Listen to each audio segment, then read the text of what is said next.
Target classes Zamania में आपका स्वागत है। देखिए, प्रतिशतता का सवाल है। एक व्यक्ति अपनी आय का 80% खर्च करता है। उसकी आय में 15% की वृद्धि होती है, उसका व्यय 5% बढ़ जाता है, तो बचत में वृद्धि का प्रतिशत बताइए।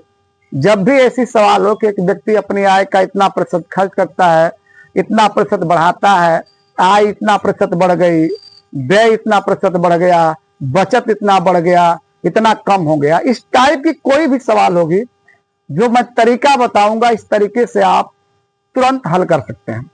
देखिए क्या कह रहा है कि एक व्यक्ति अपनी आय का 80% खर्च करता है। तो पहले लिखिए 80% खर्च करता है, तो 80/100। अब कटा दीजिए 20 चौक के 80 या 20 पाँचे 100। ये उसकी आय हो गई, ये उसका व्यय हो गया। यानी आय कितनी है तो 5, व्यय कितना है तो 4। अब देखेंगे आप कि क्या पूछ रहा है। कह रहा है कि बचत में वृद्धि का प्रतिशत बताइए। तो बचत में वृद्धि का प्रतिशत पूछ रहा है, तो पहले बचत निकाल लीजिए।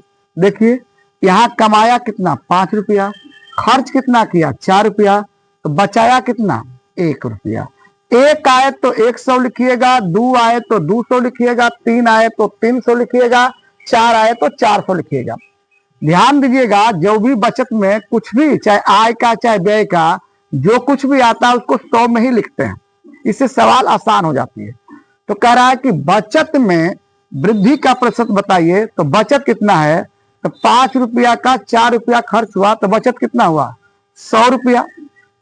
अब 100 रुपया में देखिए 5 रुपया का 4 रुपया खर्च किया, तो बचाया कितना 1 रुपया। 1 आएगा तो 100 लिखिएगा, 2 आएगा तो 200 लिखिएगा, 3 आएगा तो 300 लिखिएगा। इसके बाद देखिए क्या कह रहा है कि आय में 15% की वृद्धि, तो यहाँ 15 का गुणा कर दीजिएगा। फिर कह रहा है व्यय में 5% की वृद्धि, तो यहाँ 5 का गुणा कर दीजिएगा। देखिए क्या है, तो 15 पाँचे 75 रुपया उसकी आय बढ़ गई, यानी 75 रुपया यहाँ कमाया। अब 5 चौक के 20 रुपया यहाँ पर खर्च कर दिया, यानी 75 रुपया में 20 रुपया खर्च कर दिया, तो बचा कितना 55।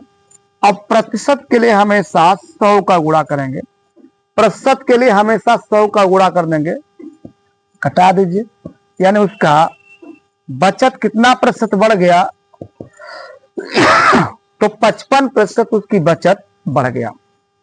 इस टाइप की कोई भी सवाल होगी, आप इस तरीके से आराम से कम समय में लगा सकते हैं। आप मेरे चैनल को लाइक कीजिए, शेयर कीजिए, सब्सक्राइब कीजिए, कमेंट भी लिखिए। जय हिंद।